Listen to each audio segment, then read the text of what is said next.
pour pouvoir vous montrer une petite démonstration là, de cuisine moléculaire avec le cocktail qu'il va confectionner. Donc, je présente très rapidement Jean-Luc Charles, qui est un chef cuisine qui travaille à l'Atelier des Sens à Paris, qui donne effectivement un certain nombre de cours aux particuliers, hein, et qui pourra après nous expliquer un petit peu toute cette belle cuisine. Ah oui, alors j'ai pour question là. Oui, oui. Ah, s'il y en a. Allez, soyez courageux, parce que je sais bien, je vais commencer à descendre, et à ce moment-là, les gens vont arriver en disant, en fait, j'ai une question à vous poser. Qui est courageux pour poser la première question?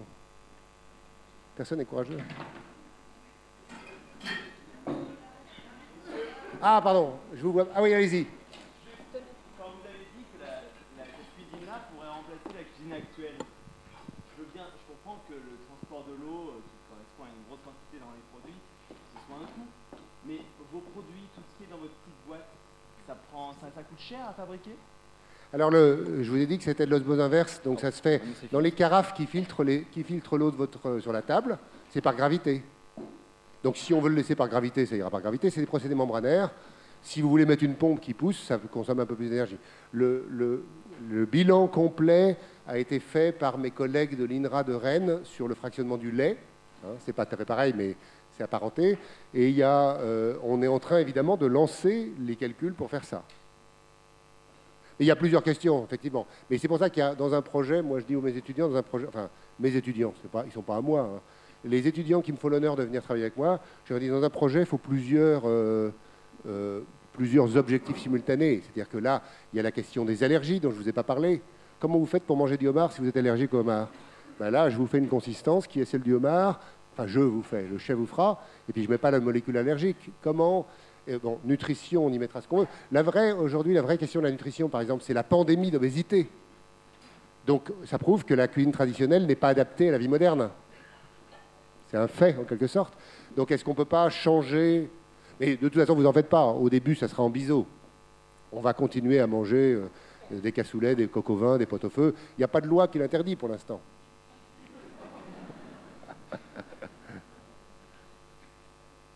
Une question pédagogique, non? Moi, c'est ça qui m'amuse, en vrai. Hein. La cuisine, à la limite, la chimie, la physique. Pardon? Comment introduire les OGM?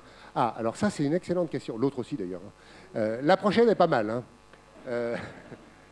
Ça, c'est une réflexion qu'on a eue dans un colloque interacadémique à la faculté de pharmacie la semaine dernière.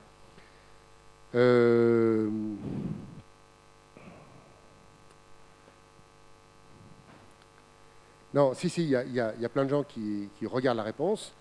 Je crois que la réponse va venir avec la mauvaise foi. Alors, je prends une métaphore avec la cuisine moléculaire. En 1984, ça c'est une histoire vraie de vrai, c'est là. J'avais 84, donc j'avais 29 ans. Je suis allé voir les maîtres cuisiniers de France qui sont, je crois, au 73 rue Blanche à Paris. Et je suis arrivé, je leur ai dit, alors il y avait plein de vieux monsieur, il n'y avait pas une femme. Hein. Je serrais les pinces en disant, mais voilà, je viens vous montrer la cuisine moléculaire, vous savez, il s'agit de prendre des trucs nouveaux.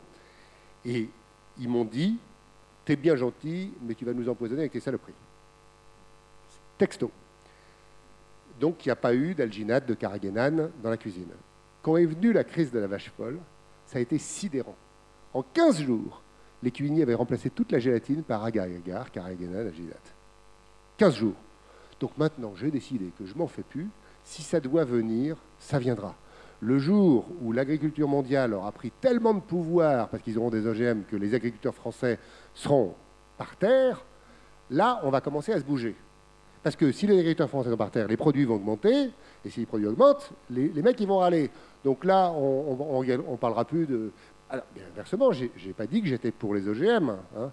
Il y a certains OGM extraordinaires. Par exemple, aujourd'hui, il y a une charca du prunier, donc une maladie du prunier. Il y a des pruniers OGM qui résistent.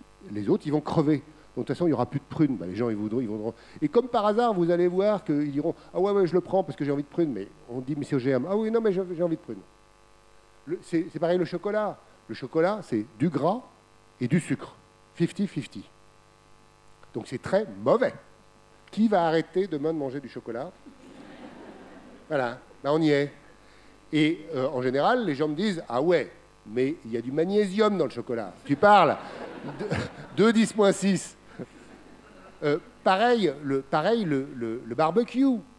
Le barbecue, ça fait des benzopyrènes à la pelle. Ils sont cancérogènes, ils sont tératogènes, ils sont légiférés, il y a une limite dans les produits fumés vendus en supermarché. Dans un barbecue, dans 1 kilo de viande, il y a 2000 fois plus que la limite. Qui va s'arrêter de manger des barbecues? Ah, vous avez bien raison. Parce qu'à ce moment-là, on peut prendre des barbecues verticaux, et à ce moment-là, on n'a plus de benzopyrène. Alors continuons. Aujourd'hui même, au Pakistan, ils viennent de doser les glycoalcaloïdes dans la peau des pommes... Pardon, les pommes de terre de la street food, dans la rue, ils vendent des frites. Bon.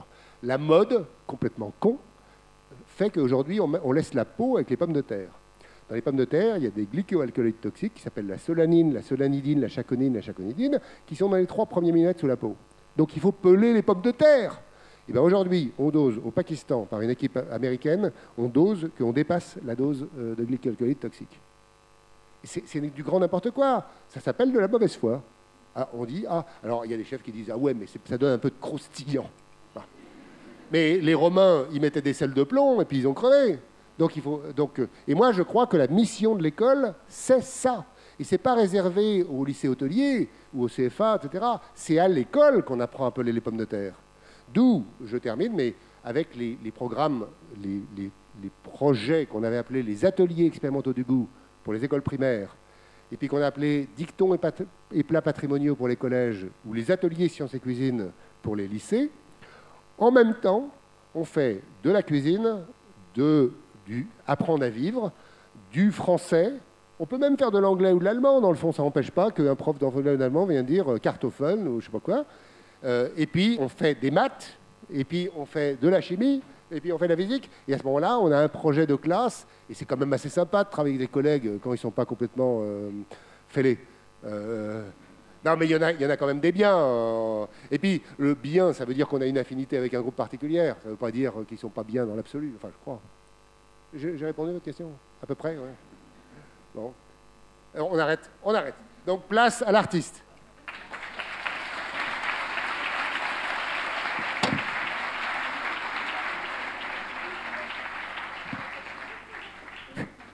Bon, ben, bonjour à tous. Alors, ça ne va pas être facile de passer derrière Hervétis maintenant, puisque la cuisine moléculaire, c'est complètement résolu, on n'en parle plus. Donc, nous, on va en faire une dernière fois, une bonne fois pour toutes. On va enfoncer le clou et on n'en parlera plus. Voilà, comme ça. Et puis moi, j'ai de la chance. Il m'a dit tout à l'heure, j'ai des cheveux blancs, je suis l'ancienne génération. Je vais laisser la place à la nouvelle génération pour la note à note, ça tombe bien. En même temps, j'ai des cheveux blancs depuis l'âge de 17 ans. Donc, voilà. Alors, on va simplement nous faire un cocktail issu de l'idée du cocktail Morito. On va faire quand même de la sphérification. On a fait une gélification à base de agar-agar. Et on va faire une mousse froide, juste avec du jus de pomme et de la poudre. Voilà. Et pour faire plaisir, on a pris du lait en poudre. Voilà, comme ça, on va limiter l'eau. Ça fait un peu plaisir en même temps. Donc, pour commencer la sphérification, je vais avoir besoin d'eau minérale. Alors, très peu chargée en calcium. Puisque dedans, on va y mettre de l'alginate. Donc là, je mets à peu près 200 grammes d'eau. Hein. Je le fais comme ça à l'œil par habitude, mais bon, 200 grammes, c'est quand même 200 grammes. On va y mettre dedans 2,5 grammes. Il ne faut pas que je me trompe. Voilà. 2,5 grammes d'algisphère. Alors l'algisphère, c'est un alginate, c'est de l'algue.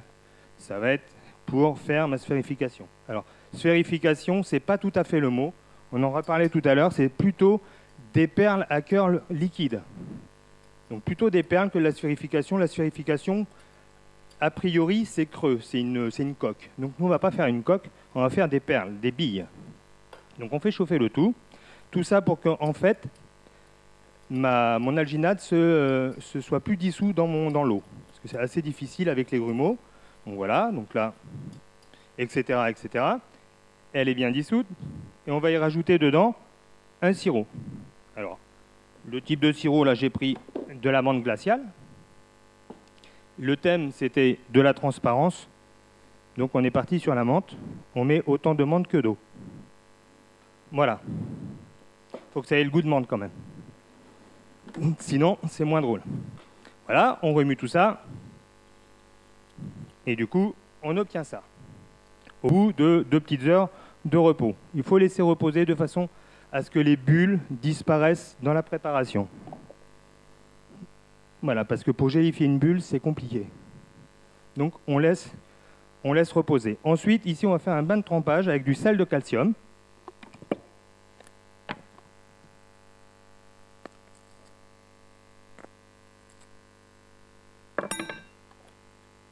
Voilà, donc j'ai mis à peu près 4 grammes de sel de calcium. Je récupère mon engin de torture. A priori, c'est un engin de torture. En même temps, heureusement qu'on l'a eu pendant des années. Voilà, on remue le tout. Voilà. Alors ça va assez vite à dissoudre, ça. Du coup, c'est du sel. Le sel et l'eau, on sait très bien que ça se mélange très bien. Voilà. Et puis, de là, ensuite, on reprend sa première préparation. Et du coup, alors là, j'ai été obligé de poser le... Ou alors peut-être pas. Et voilà, on fait des petites billes. Alors, ça ne fait pas des billes. Hein. Il faut y aller tout doucement. Voilà, c'est parti. On a des petites billes. Du goutte à goutte, c'est mieux. Alors, je vais prendre l'autre main. Je suis gaucher, en fait. Voilà, c'est parti. Etc., etc. Alors ça va très vite à prendre.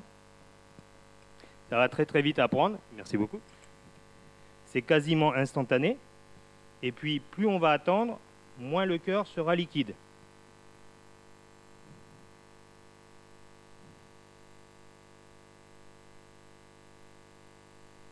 Voilà, alors. Voilà, c'est parti.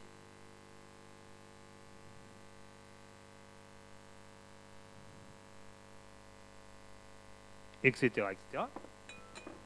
On attend une petite minute. Et surtout, on va faire un bain de trempage pour bien rincer en fait le sel de calcium. Ce sera embêtant d'avoir un goût de sel également dans cette préparation. Bon, parfait. Donc ici j'ai un jus de pomme. Alors on aurait très bien pu prendre de l'eau et du coup avec un arôme de pomme, comme on vous a fait sentir le cèpe, on aurait pu le faire au cèpe. Donc là, on a un jus de pomme. Alors moi, j'ai carrément sorti le jus de pomme frais. Hein. Et puis ici, on va y mettre du lait en poudre simplement pour le rendre un peu plus blanc, avec dedans de la gomme de xanthane. Alors la gomme de xanthane, je ne sais pas si vous connaissez un tout petit peu, c'est une petite bactérie toute mignonne, en fait, qui permet ici d'avoir une émulsion à froid. Émulsion à froid, ça va faire une mousse. Donc pas une espuma, hein, on a bien compris. Voilà. Ça mousse, ça mousse, ça mousse. Voilà. Voilà, c'est bien dit. Alors bien dilué, pourquoi là pour le coup, il vaut mieux pas qu'il y ait un petit grumeau qui vienne se coincer dans la buse ici du siphon, sinon ça bouge tout et là c'est raté. Alors c'est pas la préparation qui est ratée, du coup c'est l'ensemble, hein, donc il n'y a plus qu'à tout vider et à recommencer. Voilà, on va mettre tout ça dans notre siphon. Alors ça fait déjà presque une mousse, hein. Ça ressemble un petit peu au blanc d'œuf de tout à l'heure. Vous voyez. Et si je continue encore un peu plus à monter et en rajoutant encore un peu plus d'alginate, j'aurai franchement une mousse qu'on pourrait carrément servir en dessert, sans même y rajouter d'œuf, ni de crème fouettée, ni de tout ça. Donc pour le coup, ceux qui ont des problèmes avec les produits laitiers, eh ben on n'en a plus. Voilà. Maintenant, on ferme tout ça correctement.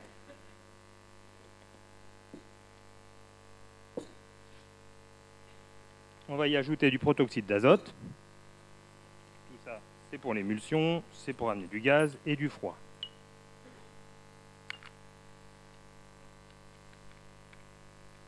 Alors voilà, c'est un peu mécanique, voilà, ça marche mieux. Donc on secoue bien.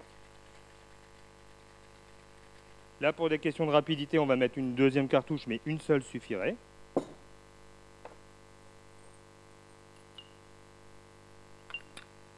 Voilà, et ma mousse est prête. Donc vous voyez, plus besoin de batteur électrique, plus besoin de tout ça. Et on a gagné un temps monstrueux. Ensuite, on va aller à la pêche là, aux petites perles. Hop.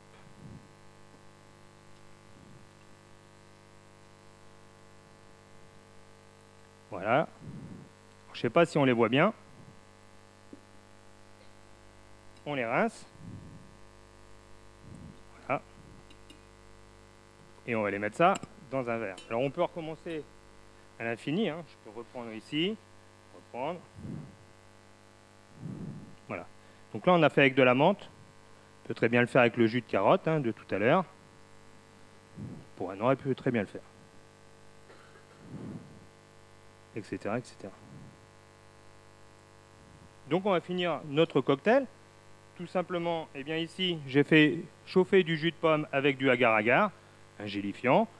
Ça va faire une guise de glace en guise de glaçon. Voilà, j'ai mes petits glaçons. Voilà. Ici, je vais y rajouter mes petites perles. Où sont-elles? On les a mises où? Ah, dans la boîte. Vous ne sauvez pas les perles. Incroyable ça. Les voilà.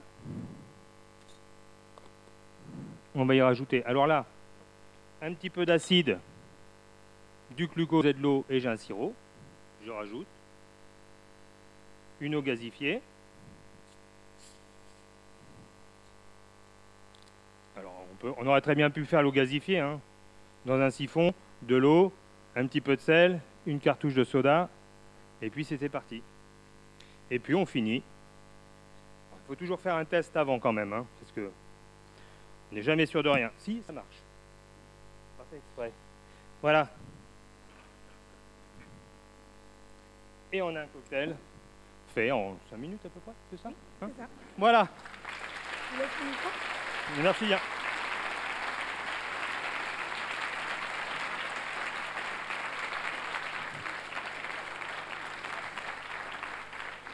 Alors ce même cocktail vous attend donc dehors. On vous en a préparé beaucoup plus du coup. D'accord. Voilà, et merci beaucoup.